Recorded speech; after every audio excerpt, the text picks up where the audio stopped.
So moringa leaves has the highest concentration of vitamins on plant-based in the whole earth. This way I'm going to tell you the benefits, 7 benefits of moringa leaves. As a naturopathic medicine student and a certified nephrology nurse, I've put it upon myself to find out ways I can help my patients in managing their disease condition and prevention. And I found out that this leaf here, moringa leaves, has a lot to do and help humanity. Number one is that it has the highest concentration of vitamins, or has the highest concentration of vitamin C, vitamin B1, B2, B3. It has iron, calcium, phosphorus, potassium. And instead of packing all of those supplements you're taking that will at the end of the day damage your kidneys, I think moringa leaf is something you should inculcate in. Meanwhile, make sure you meet with your doctor before taking any kind of herbal remedies. Number 2, it helps to lower high blood pressure. Number 3, it helps with diabetes. Number 4, it helps protect the liver cells, especially against fatty liver disease. It helps lower your cholesterol. It helps protect and nourish your skin. It has seed oil, and this seed oil in moringa helps nourish your skin, helps your wound to heal faster, and prevent skin diseases and skin conditions. It does this by reducing the high oxidative stress in your system. It prevents and helps with inflammation, so you don't get sick all of the time, because inflammation is what makes you get sick all of the time. Moringa is an high anti-inflammatory and antioxidant agent. So it has quercetin, and this quercetin protects your heart, okay? Protects your heart against inflammation and your entire cardiovascular system against heart issues that may come up later. Studies has found that moringa can prevent kidney stone. Because of the antioxidants in moringa and the beta carotenase in moringa, it can protect your eye health. Very important, moringa can help manage your weight because it reduces your the bad kind of cholesterol, protects your liver, it prevents inflammation, and so many other things. Moringa prevents the growth of cancer cells. So please, if you're not taking moringa, I think it's something you have to start inculcating in your plan. Meanwhile, before you take anything, especially if you're on medications, make sure your doctor is aware of that. My name is Nurse Merit. I'm a nephrology nurse. Please, if you have anything that you think moringa does or any side effect or whatsoever, please put it on the comment section.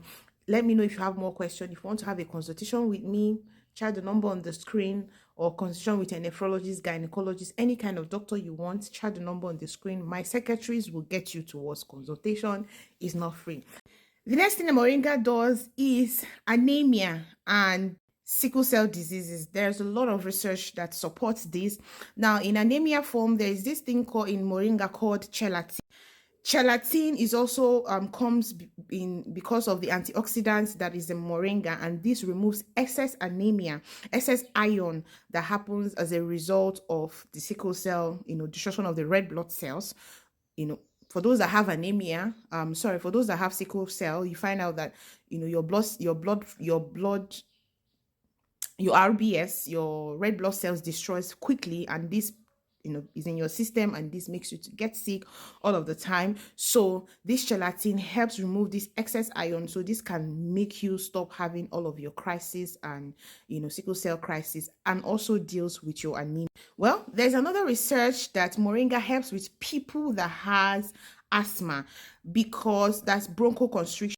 This bronchial constriction, constricts the airway. So this makes people that have asthma find it difficult to breathe very well. So there's been a research that there are some guinea pigs that took moringa extracts. They were, giving moringa extracts, and they found that their lung function improved afterwards. So is directly linked that taking moringa can improve asthmatic attacks and prevents, clear the lungs, stop those constriction from happening. Remember, I'm still a student of naturopathic medicine. I'm trying my best to find out these herbs because I want to help my people. I want to help patients. I want to stop and prevent as much as I can. I want to prevent illnesses and diseases. So this is why I'm on this rampage, finding out things and herbs that can help. However, I'm always placing a disclaimer that you should know that herbs are powerful.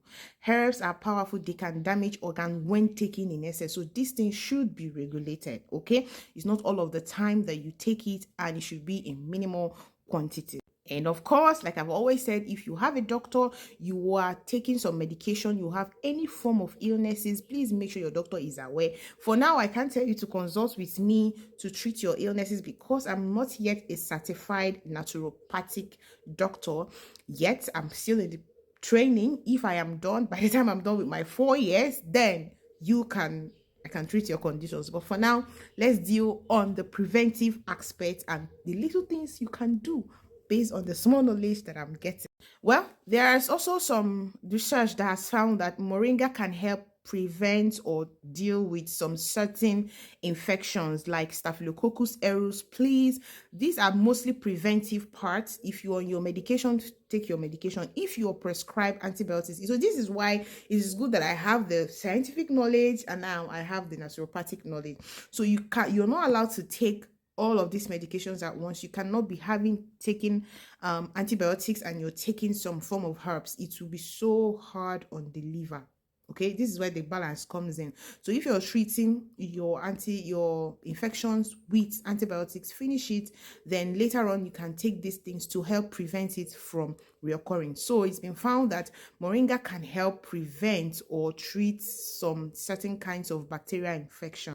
Now, the digestive part, moringa can protect the digestive tract. Moringa can protect your digestive tract by, it can prevent ulcerative colitis, it can prevent cancer cells, like I said, stomach cancer, gut cancer, all of the, it can restore your gut health. If you're having constipation, always belching, there's been some studies that moringa can help deal with this. If you're having constipation, there's a laxative content in moringa that can make you go to toilet. I have a very hard stomach and I've seen that this helps work. So this cleanses your gut and detoxifies your system. Because of the anti-inflammatory in moringa, it can prevent or deal with osteoarthritis and osteoarthritis crisis. So for people that are having joint pain and all, there are studies that have found that this can help. Like I said earlier, moringa can help you with your diabetes, slow down the disease progression, protect your organ as you're taking your medications, okay?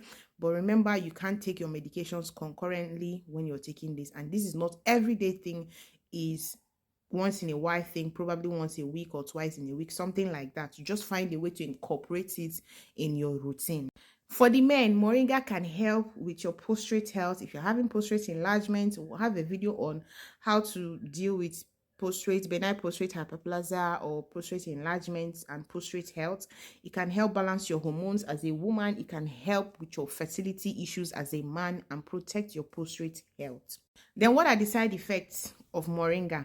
The side effects of moringa and the adverse effects. Adverse effects are effects that are so deadly. Why side effects are the expected side effect that can happen. So the side effect, there are actually minimal to non-side effect based on research. I don't know if there's any now, but the side effects most of the times is that it shouldn't be given to a pregnant woman because it can make the person to go enhance uterine contraction and make the person to go into labor.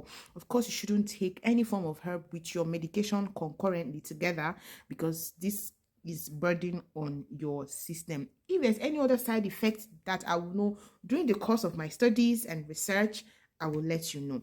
Please do not take several concoctions together, missing herbs, different herbs that you have nothing, you don't know. This has tolls on your kidneys and your liver. Stop taking herbal concoction you're getting from anywhere that you don't know because this is not good for you. Okay, make sure before you buy a herbs or herbal tea or whatever, it is from a certified naturopathic doctor, not just herbal people. Okay, all right. So by now I must have known, you must have liked this video and you must have followed and you must have subscribed. Have a nice day.